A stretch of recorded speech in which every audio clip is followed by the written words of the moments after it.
Quiero compartir en este segundo encuentro el tema sobre la lectio divina o lectura orante de la Biblia. A pesar de que es un método muy antiguo y a pesar de que somos cristianos muchas veces desde niños, hay mucha gente que ignora este método hermosísimo a través del cual nos podemos acercar a la palabra de Dios.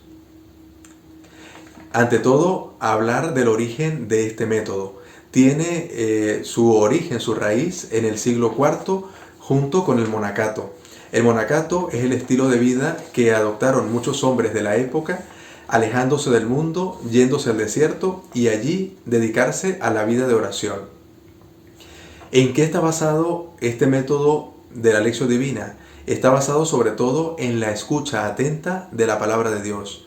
Podemos recordar aquí a Deuteronomio 6, que nos habla sobre uno de los mandamientos fundamentales del pueblo de Israel, el cual comenzaba justamente con esta palabra: escucha Israel, es decir, abrir el oído a la palabra de Dios. También hoy podemos hablar sobre la finalidad de la lección divina, que no es otra que la escucha atenta de la palabra de Dios para ponerla por obra en la vida cotidiana. Esto nos lo dice San Gregorio Magno. Otro paso previo para adentrarnos en el método de la lección divina es la actitud con que nos acercamos a la palabra de Dios. Y podríamos decirlo de tres maneras. Primero, tenemos que acercarnos a la palabra de Dios con actitud orante en el Espíritu de Dios. Es decir, no nos podemos acercar a la palabra de Dios como nos acercamos a un libro cualquiera, sino acercarnos a ella o adentrarnos en su lectura siempre con esa actitud orante, una actitud de escucha. La segunda actitud importante para realizar el método de la lección divina es la humildad. Al Señor les gustan los corazones humildes y por lo tanto, cuando nos acercamos a su palabra, al mismo Dios, pues nos debemos acercar con actitud de humildad, sabiendo que el Señor es el Todopoderoso, aquel que no tiene pecado y que nosotros somos humildes pecadores y nos acercamos con un corazón contrito para poder escuchar bien su palabra. La tercera actitud importantísima y que debemos realizar cada vez que nos acercamos a la lección divina es la invocación del Espíritu Santo, es decir, pedir la luz del Señor para que nos ilumine en esa lectura que transformará nuestra vida. La lección divina consta de 4 pasos que están indicados con palabras latinas. El primer paso se llama lectio o lectura. El segundo paso se llama meditatio o meditación. El tercer paso se llama oratio u oración.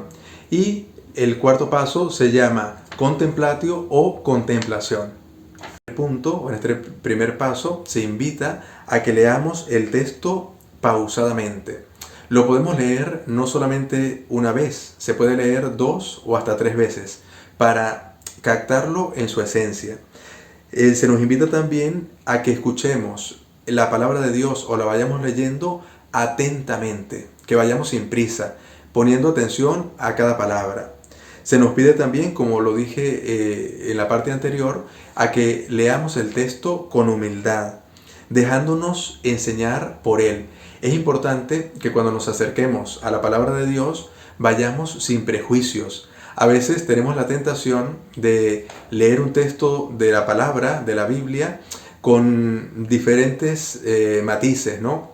A veces hay gente que se dedica solamente a leer como que científicamente un texto, revisando pues diversos aspectos de él.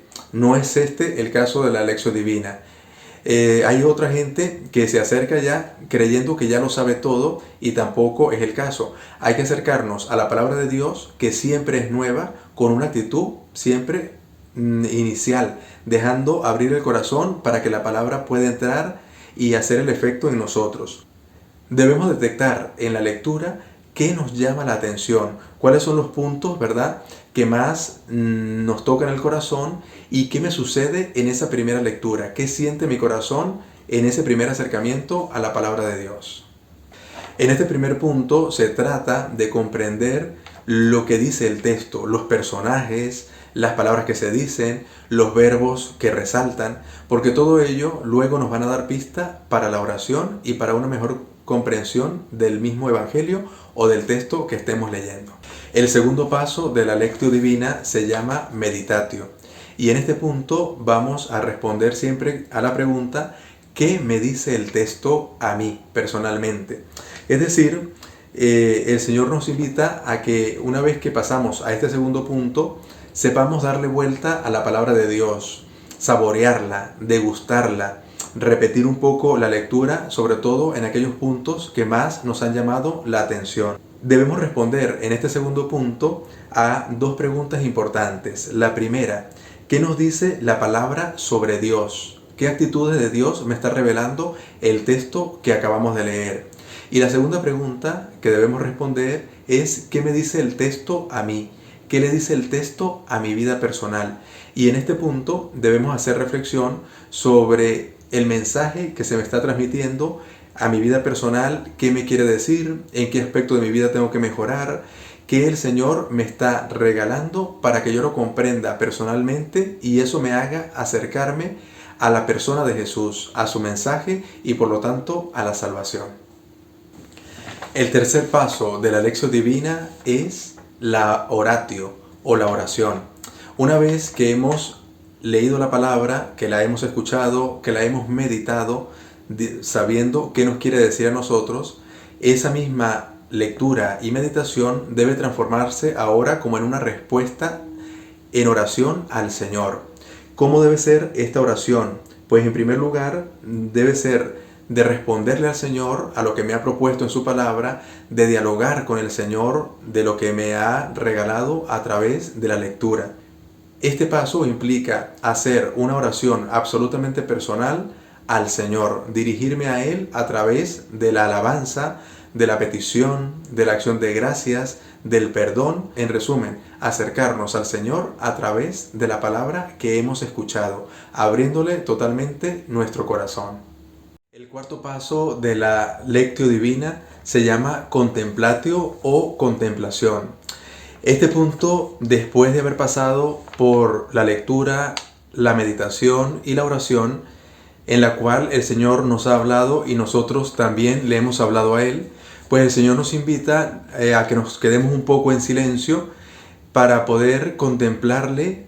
Tal vez pudiéramos colocar aquí el ejemplo del santo cura de Ars, que siempre se encontraba en su iglesia con un hombre del campo que simplemente se arrodillaba frente al sagrario y no decía ninguna palabra.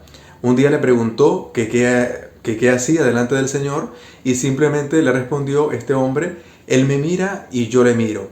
Es decir, la contemplación significa mirar al Señor con espíritu de adoración, con deseo de encuentro con Él. Pudiéramos decir también en este paso que significa dejarnos abrazar por el Señor.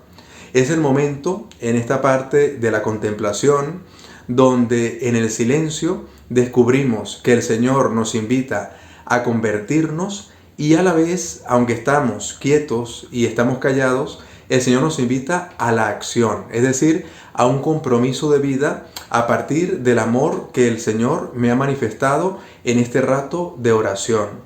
Pudiéramos decirlo de esta manera, que del encuentro y la manifestación gozosa que hemos tenido con nuestro Señor Jesucristo, surge un compromiso, surge una conversión que se va a dar en la vida cotidiana de ahora en adelante y cada vez que hagamos la lectura orante de la Biblia.